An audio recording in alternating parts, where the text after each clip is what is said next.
Good morning, and welcome to the First Existentialist Congregation of Atlanta's virtual celebration of life.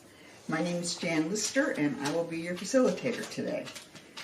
We are a philosophically based spiritual community dedicated to human liberation and founded on existentialist and feminist principles.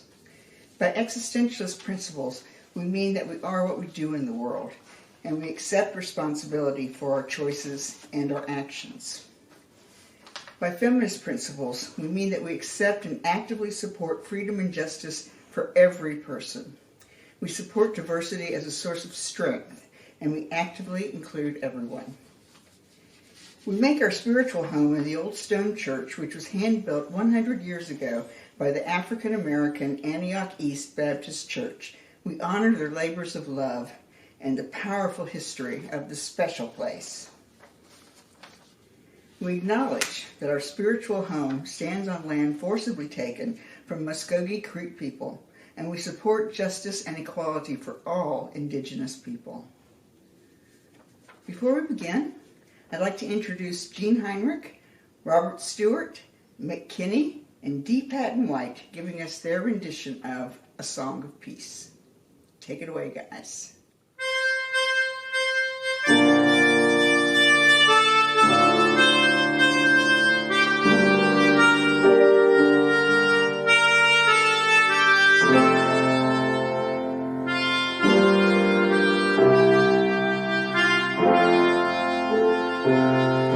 This is my song, O God of all the nations, a song of peace for lands of home and honor.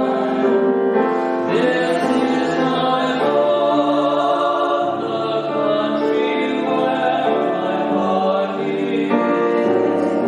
Here are my hopes, my dreams, my holy song. But out of hearts in other lands of each with hopes and dreams as true and high as mine. My country's skies of and the ocean, and sunlight beams on clover green and pine. But other lands have sunlight too and clover, and skies are everywhere as blue as mine. Oh, hear my song, thou God of all the nations, a song of peace for them and for mine.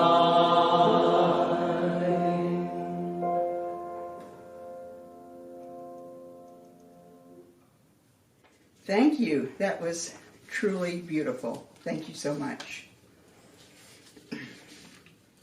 Reverend Kim Palmer is an ordained Unitarian Universalist minister serving as an affiliated community minister with the UU Metro Atlanta North Congregation. She is also a board-certified chaplain and has most recently been serving Emory University in the dual role of chaplain and spiritual health researcher, although she recently transitioned to a very part-time contracting position as she and her wife Marty have stepped into retirement.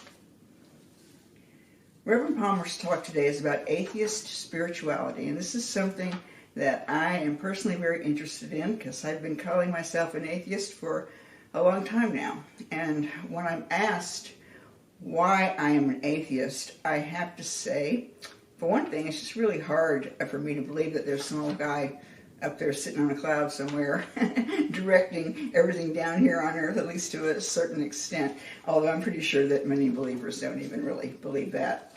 But that's the picture you get in your head. There's really much more to it than that, and most of it has to do with just pure logic. Religion would have us believe that Adam and Eve were created by God, the first and only two people on earth. So where did the rest of us come from? In order for humanity to expand, there would have to have been a little incest going on somewhere, if you know what I mean, which we know, of course, is a sin.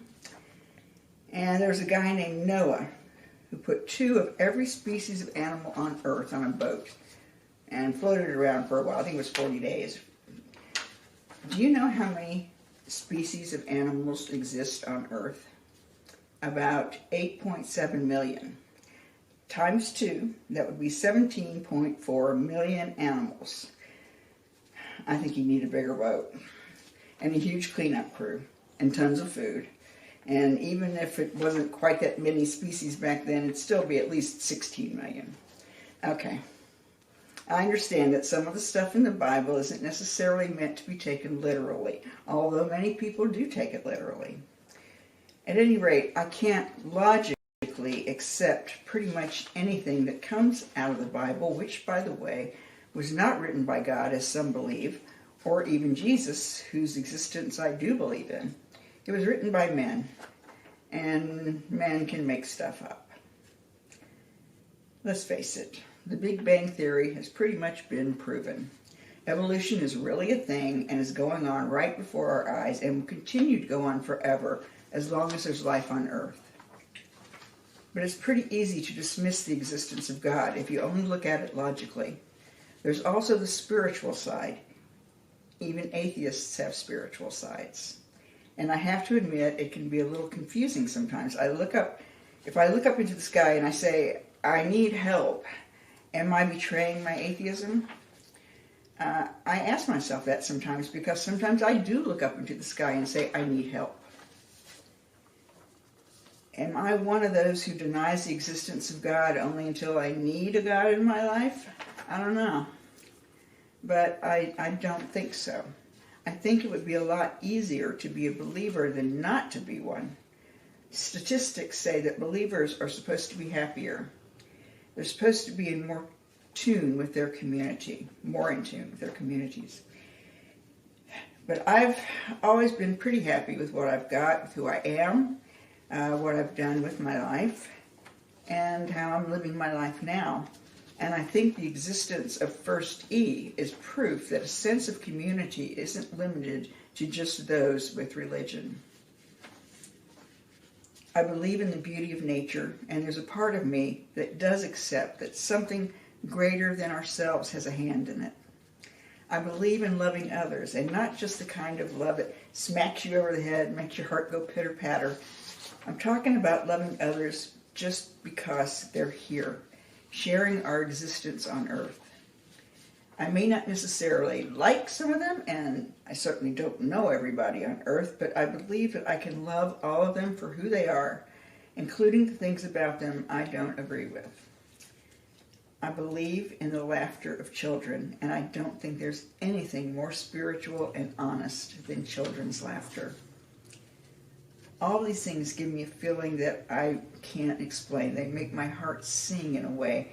I get a visceral feeling in my stomach sometimes when I see a beautiful flower or hear a bird singing. And in my face, I can feel it get red sometimes. It's just definitely something spiritual in that. Albert Einstein, a confirmed atheist, said, "We have to admire in humility the beautiful harmony of the structure of the world as far as we can grasp it, and that is all." I am pleased now to introduce Reverend Palmer, and I'm so excited to hear her views on atheism and spirituality. Reverend Palmer. Hey everyone, it's good to be with you. I wanted to start by explaining the genesis of this talk. It arose from a comment somebody made in the Zoom dialogue after the last time I was with you.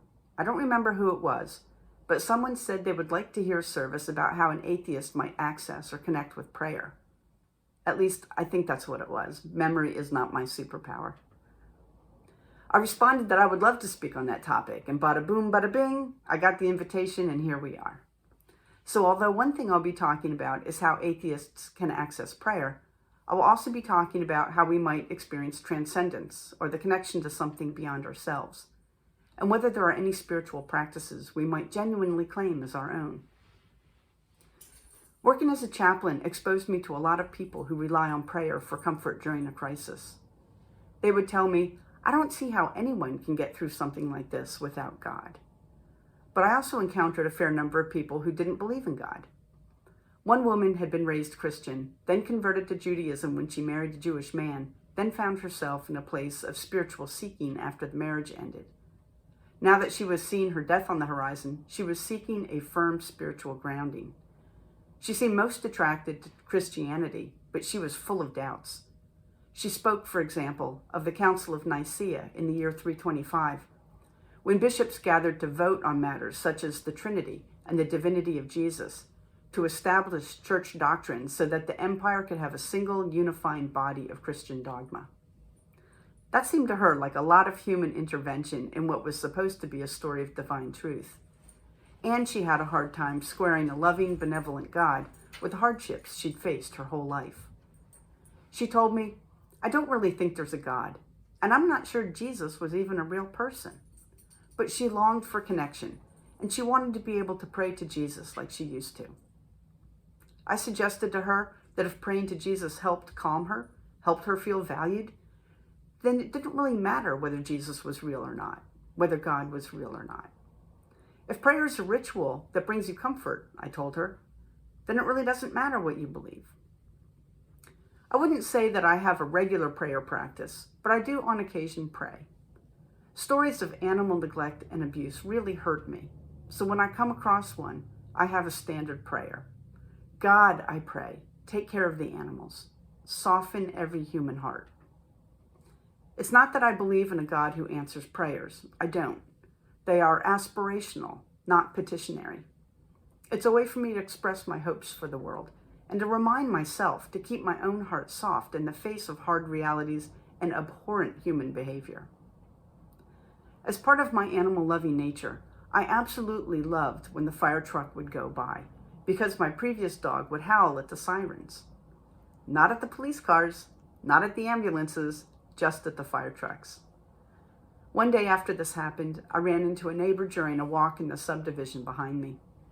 I asked how he was, and he told me that he was still shaken by an episode the previous evening. His next-door neighbor had had a heart attack and died, leaving a wife and 2 young children. I realized that the fire truck I had heard with delight had probably been responding to that man's death. It was then I realized that every siren, every ambulance, represented an emergency that was affecting real people. I still think of my dog when a fire truck goes by, and it makes me smile. But I also stop what I'm doing and offer a prayer. May the person in this emergency be treated with compassion, and may they and their family have all the support they need. I went to one of my high school reunions several years ago.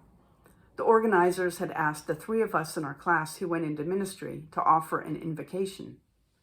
When I arrived and walked across the parking lot to enter, I ran into a classmate who said, "I hear a rumor that you and Dave and Lauren will be saying a prayer tonight." "That's what I was told," I said. She said, "I'm an atheist. I'm pretty sure I'm not going to like being prayed to." I said, "I'm an atheist too. You might like my prayer." Later in the evening, after folks had gotten their first round of drinks, snacked on hors d'oeuvres, and caught up with each other a bit, the 3 of us were called to the microphone in the front of the room.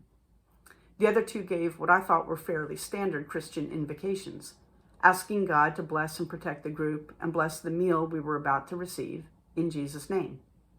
Then it was my turn. I prayed, "May the spirit of love that lifts and upholds us all descend upon us tonight. May we share ourselves openly in fellowship and caring. May this be a night of connection and renewal to bring us joy in our relationships today and going forward. These things I ask in the name of all that is holy. Amen." Later through the night, a number of people came up to me and thanked me for the prayer.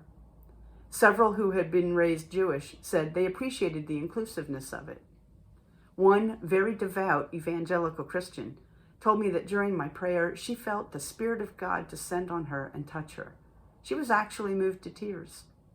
And my parking lot buddy, she came up to me nodding and said, "You were right. I liked your prayer. Thank you for making me feel included." Later that night, I had the opportunity to catch up further with her. She told me about some difficulties in her life and her increasing sense of mortality. She said, "Sometimes I wish I was a believer, so there was something I could hold on to. But I don't believe there's anything beyond the physical world, and after you die, there is nothing. It leaves me feeling sad and empty." "I also believe there's nothing after death," I told her, "but I find it comforting. Despite our lives being a tiny blip in time, I think we each have immeasurable value."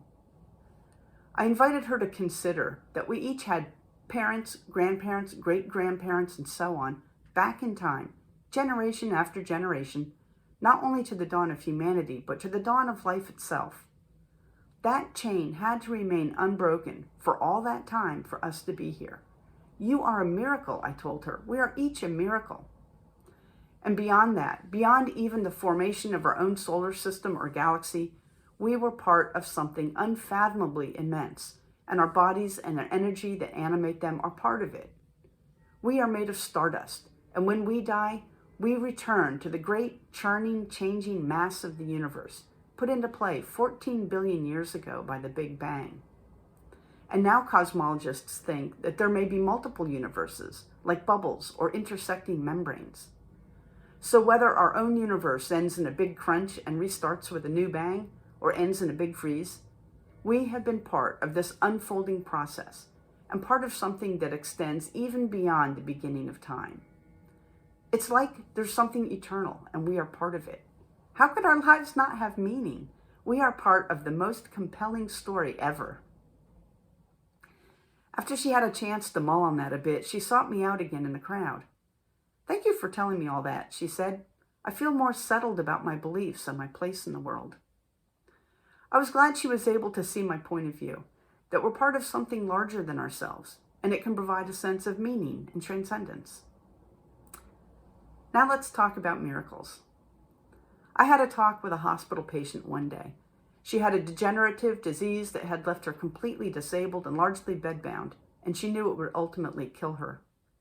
Her family was very religious and told her to pray for a miracle, but she said she didn't believe in a magic God who would miraculously take her illness away. She wanted to believe in miracles, she just didn't. I told her, maybe you just believe in a different kind of miracle. She had told me that her husband was super supportive and that she had almost randomly met him when she went to an online dating app. She had never been on one before, and neither had he, and they posted their profiles the same day and met right away, even as both of them were thinking about deleting their accounts because they were suspicious about meeting people online. She said if she hadn't been on it that day, when he happened to be on it, they never would have met, and her life would be much different. Maybe, I said, that was your miracle. As she thought about that, she started coming alive and telling me about other times of good fortune in her life. Maybe there is something, she said. Maybe it's not God, but maybe it's fate or luck or something. I think too about another patient, an atheist who was dying from brain cancer. As I sat with him exploring the meaning he found in life, he told me about having raised children of good character and having been a professor, where his students were now hearing about his illness and contacting him to tell him how much impact he'd had in their lives. That's a wonderful legacy, I told him, a real testament to how much your life has mattered. He knew the end would get ugly, and he wasn't afraid of dying, but he wanted to retain his own sense of self. You want to approach your death with integrity, I said, just like you've tried to live your life. That was also something that gave him meaning.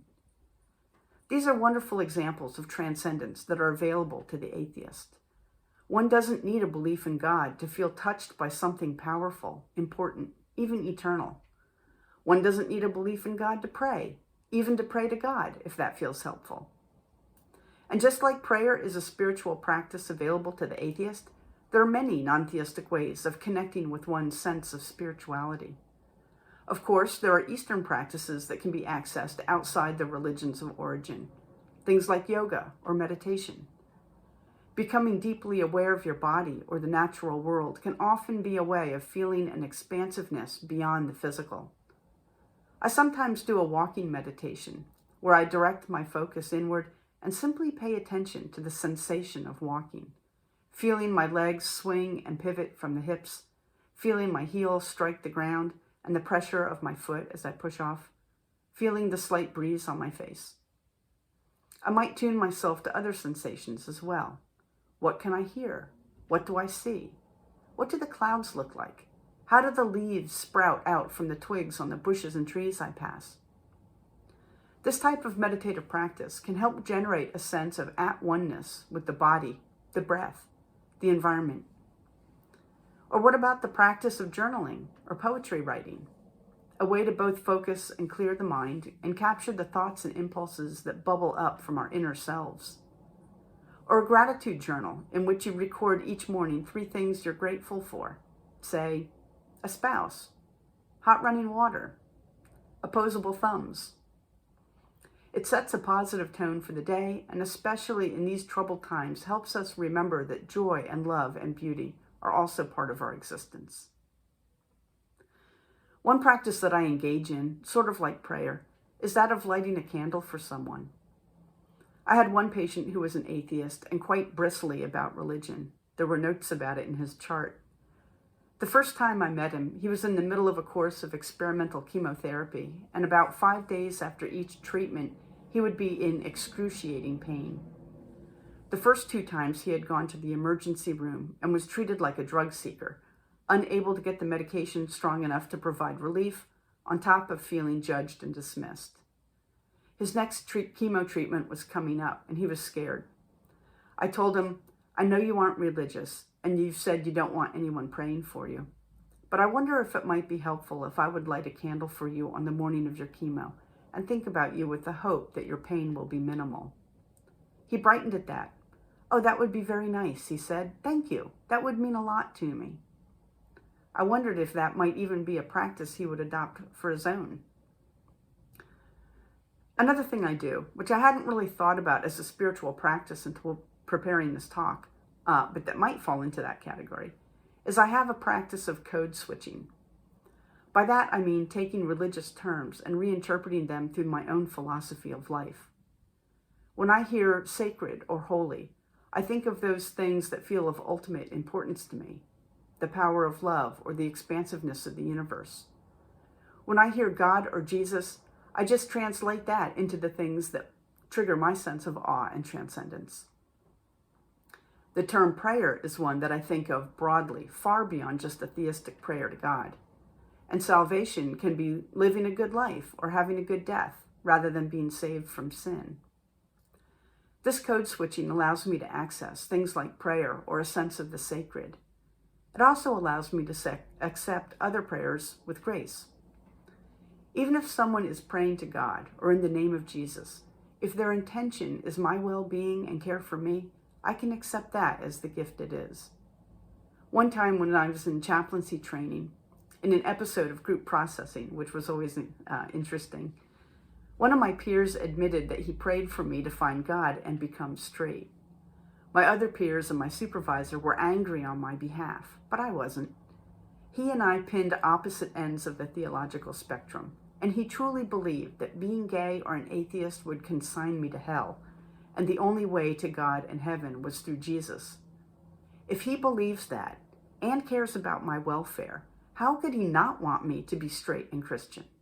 He didn't hate me. He wasn't attacking me. He simply wanted what was best for me within his worldview. I felt cared for. It also helps that I don't believe in God and don't believe that kind of prayer works. It's not like I thought his prayer was actually going to make me straight. Another place that code switching shows up for me is when people say, "Have a blessed day." It used to offend me, but no longer.